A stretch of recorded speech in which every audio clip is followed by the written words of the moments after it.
Hala ere, bere susmoak errealitateren azpitik geratu ziren.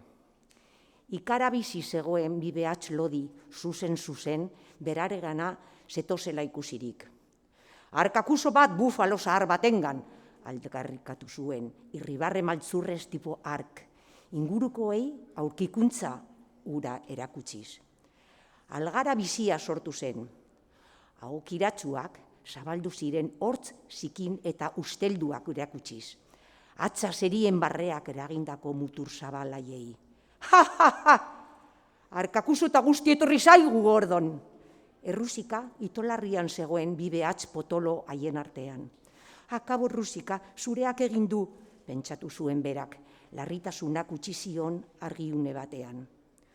Zorrak ez badizkita supagatzen Arkakusonen geroa izango duzu alproja. Eta salapartari hark bi behatz zabaldu eta Rusika bota zuen Gordonen garagardo txarrora. Errusika arnasari gabe geratu zen, likido apartsuaren gainean kulunkan.